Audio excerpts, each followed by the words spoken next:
Pensant en la sostenibilitat, la tasca ha sigut molt gran, jo penso, en aquests anys passats, des del punt de vista de l'estabilització.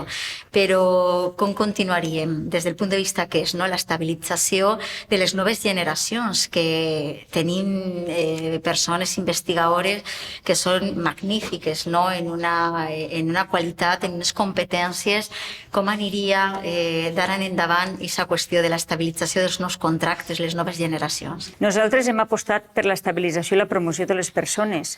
Ho vàrem dir ja fa 4 anys, que el més important eren les persones, i de fet com ha evolucionat la nostra plantilla en aquests 4 anys amb un infrafinançament i amb una taxa de reposició, des del 2012 es veu que efectivament hem apostat per l'estabilització de les persones. Ara tenim en l'àmbit de la investigació un problema afegit, perquè s'ha produït un buit legal, diríem, entre el que és la reforma laboral i la llei de la ciència, que encara està en tràmits.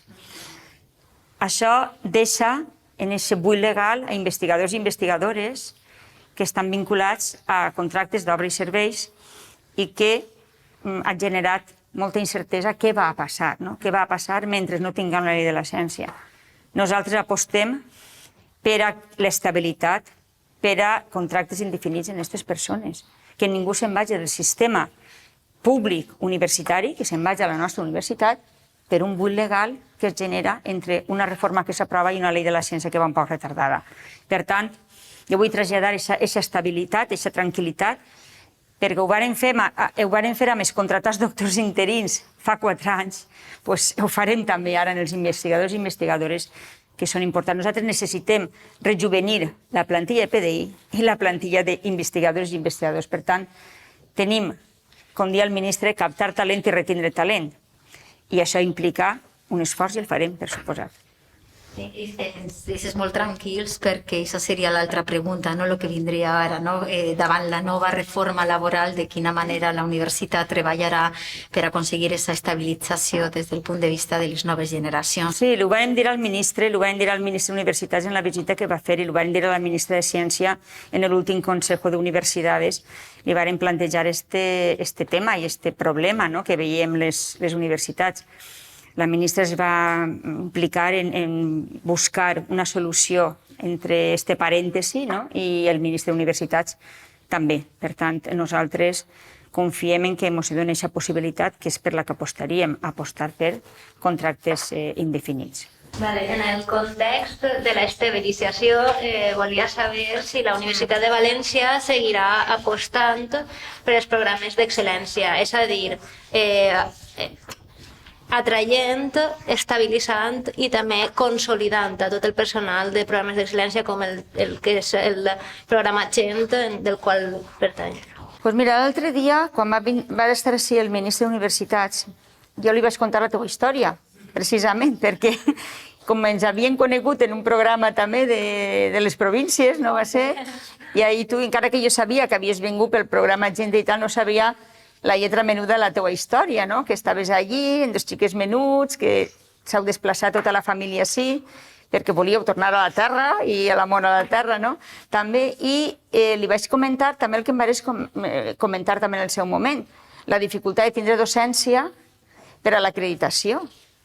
I clar, jo li vaig dir al ministre, dic, si volem captar talent investigador i captem per aquests programes talent investigador, el que no podem és portar-los al mateix corser que quan un entra ja en docència investigador, per a fer la carrera acadèmica, diríem, PDI. Si veniu com a investigadors, investigadores, doncs tindrem que veure la forma de que aquesta acreditació no suposi una càrrega afegida per a poder-vos estabilitzar, perquè si no, estem parlant de captar talent, però no de retindre talent.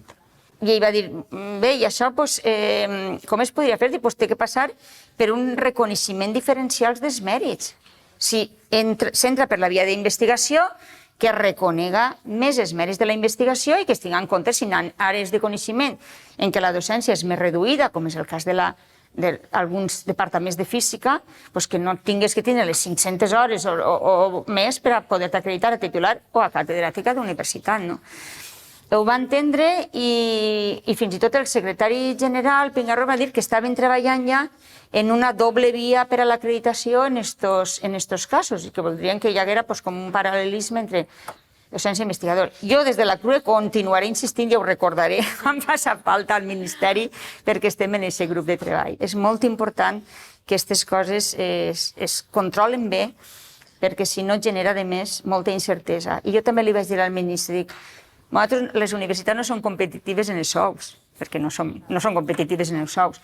Tenim que ser competitives en estabilizar y promocionar. Ahí sí que pueden ser competitivas. Bueno, pues yo me uno a las palabras de Belén porque la verdad que el tema de estabilización de personal, sobre todo pues ahora que llegan, que bueno, maravilloso, ¿no? El que ha llegado de María Zambrano y el programa Margarita Salas, ahí también va a haber una vía muy importante de estabilización de personal, que realmente es un personal con un bagaje fundamentalmente investigador.